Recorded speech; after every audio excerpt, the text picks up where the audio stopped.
Number 1 news ప్రేక్షకులకు శ్రేయోభిలాషులకు శ్రీరామనవమి పర్వదిన శుభాకాంక్షలు. మా ఊరి దేవుడు అందాల రాముడు, మా తల్లి సీతమ్మకు శ్రీరాముడు దేవుడు.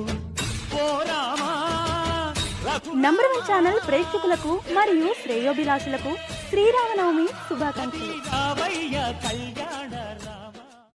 తండ్రి మాట జవదాటని కొడుకుగా, అగ్నిసాక్షిగా పెళ్లాడిన భార్య కోసం ఎన్ని కష్టాలు ఎదురైనా పోరాడే భర్తగా, ఇచ్చిన మాట కోసం రాజ్యాన్ని రాజభోగాలను వదిలేసుకున్న నిష్కామకర్మ వ్యక్తిగా, ఒకే మాట ఒకే భార్య అనే సంకల్పంతో రాజ్యాభిషిక్తుడైన తరువాత ప్రజల యోగక్షేమాలు తన జీవిత పరమావధిగా బ్రతికిన వ్యక్తి శ్రీరాముడు.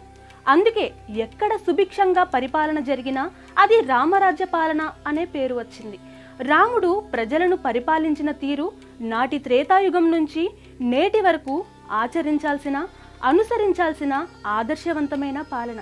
దానవ సంహారానికి మానవ రూపంలో జన్మించిన శ్రీ మహావిష్ణు మరో రూపమే శ్రీరాముడు. శ్రీరాముడు వసంత ఋతువులో చైత్రశుద్ధ నవమి గురువారం నాడు పునర్వసు నక్షత్రపు కర్కాటక లగ్నంలో సరిగ్గా అభిజిత్ ముహూర్తంలో అంటే మధ్యాహ్నం 12 గంటల సమయంలో త్రేతాయుగంలో జన్మించాడు. ఆ మహానీయుని జన్మించిన రోజును శ్రీరామనవమి పండుగగా ప్రజలు జరుపుకుంటారు. 14 సంవత్సరములు అరణ్యవాసం, రావణ సంహారం తర్వాత శ్రీరాముడు సీతా సమేతంగా అయోధ్యలో పట్టాభిషిక్తుడైనాడు.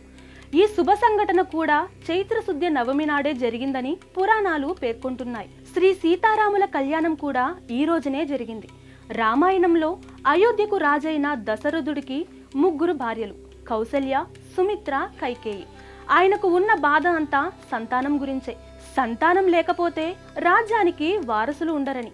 అప్పుడు వశిష్ఠ మహాముని రాజుకు పుత్ర కామేష్టి యాగం చేయమని సలహా ఇచ్చాడు. ఋష్యశృంగ మహామునికి యజ్ఞాన్ని నిర్వహించే బాధ్యతను అప్పజెప్పమన్నాడు. వెంటనే దశరథుడు ఆయన ఆశ్రమానికి వెళ్ళి ఆయనను తన వెంట అయోధ్యకు తీసుకుని వచ్చాడు. ఆ యజ్ఞానికి తృప్తి చెందిన అగ్నిదేవుడు పాయసంతో నిండిన ఒక పాత్రను దశరథుడికి ఇచ్చి భార్యలకు ఇవ్వమన్నాడు. దశరథుడు అందులో సగభాగం మొదటి భార్య కౌసల్యకు, రెండో సగభాగం చిన్న భార్య అయిన కైకేయికి ఇచ్చాడు. వారిద్దరూ వారి వాటాల్లో సగం మిగిల్చి రెండో భార్య అయిన సుమిత్రకు ఇచ్చారు. కొద్ది కాలానికే వారు 3 గర్భం దాల్చారు. చైత్రమాసం 9వ రోజైన నవమి నాడు మధ్యాహ్నం కౌసల్య రామునికి జన్మనిచ్చింది. అలాగే కైకేయి భరతుడికి, సుమిత్ర లక్ష్మణ, శత్రుఘ్నులకు జన్మనిచ్చారు. శ్రీరాముడు ధర్మ సంస్థాపనార్థం అవతరించిన శ్రీ మహావిష్ణువు యొక్క 7వ అవతారం. రావణుని అంతమొందించడానికి అవతరించినవాడు.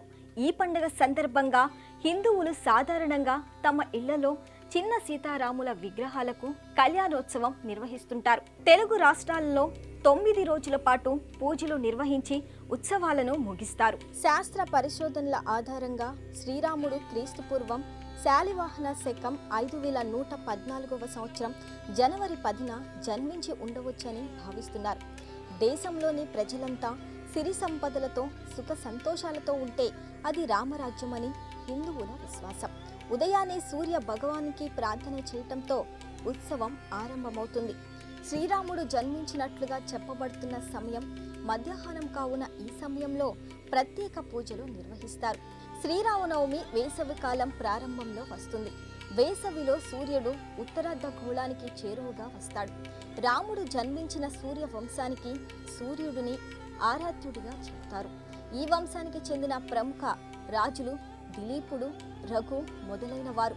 వీరిలో రఘు ఖచ్చితంగా మాట మీద నిలబడేవాడిగా ప్రసిద్ధిగాంచాడు. శ్రీరాముడు కూడా ఆయన అడుగుజాడల్లోనే నడిచి తండ్రి తన పినతల్లి కైకకు ఇచ్చిన మాట కోసం 14 ఏళ్లు వనవాసం చేశాడు. దీనివల్లనే రాముణ్ణి రఘురాముడు, రఘునాథుడు, రఘుపతి, రాఘవేంద్రుడు మొదలైన పేర్లతో పిలువబడుతుంటాడు. తెలంగాణ రాష్ట్రంలో భద్రాచలంలోను, ఆంధ్రప్రదేశ్ రాష్ట్రంలో కడప దగ్గర ఉన్న ఒంటిమిట్ట ఆలయాలలో శ్రీరామనవమి ఉత్సవాలు అంగరంగ వైభవంగా నిర్వహిస్తారు. శ్రీరామనవమి ఉత్సవాలకు అయోధ్యలో రామమందిరంలో నా భూతో నా భవిష్యత్ అన్న రీతిలో ఉత్సవాల నిర్వహణకు ఏర్పాట్లు చేశారు.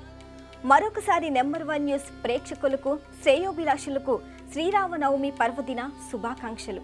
మా ఊరి దేవుడు అందాల రాముడు మా తల్లి సీతమ్మకు శ్రీరాముడు దేవుడు ఓ రామా నంబర్ 1 ఛానల్ ప్రేక్షకులకు మరియు శ్రేయోభిలాషులకు శ్రీరామనవమి శుభాకాంక్షలు. రావయ్య కళ్యాణ